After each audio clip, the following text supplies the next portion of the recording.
What's up everybody. आज CUET के first paper में काफी सारे बच्चों को मिला है सरप्राइज।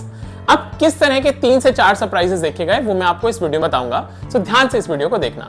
पहला जो सरप्राइज मिला बच्चों का वो ये था कि जूते पहनना अलाउड नहीं था।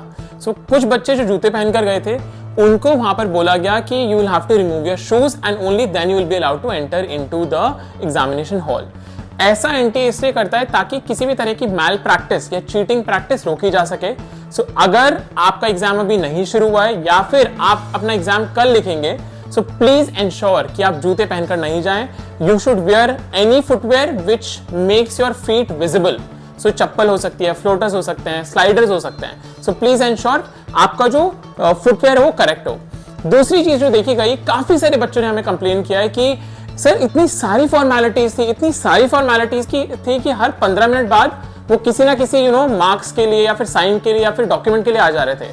तो हमारे जो 45 मिनट्स था वो एक्चुअली 45 मिनट्स नहीं था, वो सिर्फ 30 मिनट्स था, क्योंकि 15 मिनट तो हमने फॉर्मेलिटीज में ही वेस्ट कर दिए। कभी कोई साइन, कभी कोई साइन, कभी कोई sign. So please ensure in your next exam or your coming exam you have to make sure you have to allocate that time and जो आपका एग्जाम होना चाहिए ना वो पहले इसी टाइम में आप एडजस्ट करके लिखें। So please ensure ये गलती आप ना करें। Third thing which has happened is that all the documents and personal details जो आपको लिखनी होती है in your answer sheet OMR sheet वो भी आपको उस 45 मिनट्स में लिखनी होती है। अलग से आपको कोई टाइम नहीं दिया जाएगा। So जब आप एग्जामिनेशन हॉल में बैठे और जैसे ही आपको OMR शीट मिले please start filling your personal details, क्योंकि अगर आप उसको भरने में बहुत टाइम ले लोगे तो आपका जो 45 मिनट से 1 घंटे का टाइम है ना वो वैसे ही निकल जाएगा। तो आधा टाइम वैसे ही वेस्ट हो जाएगा। सो प्लीज एंश्योर आपकी फॉर्मेलिटीज का जो टाइम है वो आप सेपरेटली एलोकेट करके रखें। आपकी जो पर्सनल डिटेल्स फिल करने का टाइम है वो आप सेपरेटली एलोकेट करके रखें। और जो बचा हुआ टाइम है ये मान के चलिए 30 to 40 मिनट्स वो ही आपको एग्जाम करने के लिए मिलेगा। So you have to be very very fast and not miss the exam.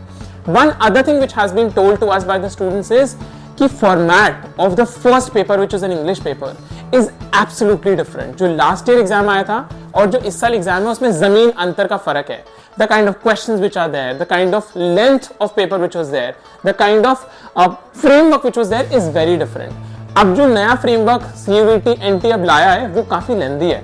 So आपको ये इंश्योर करना पड़ेगा कि आपके जो बाकी एग्जाम्स हैं उसमें आप लेंदी क्वेश्चंस के लिए प्रिपेयर्ड रहें, आप केस स्टडी क्वेश्चंस के लिए प्रिपेयर्ड रहें, क्योंकि उसमें आपको कंसिडरेबल अमाउंट ऑफ टाइम लगेगा to read and then solve the paper. So these are couple of things which has happened in this first exam of CUET, but the good part is the exam was not very difficult, it was an easy exam. So अगर आप prepare होकर जाएंगे, अगर आप confident है तो आप इस एग्जाम को जरूर फोड़ के आएंगे, कमिंग एग्जाम को जरूर फोड़ के आएंगे।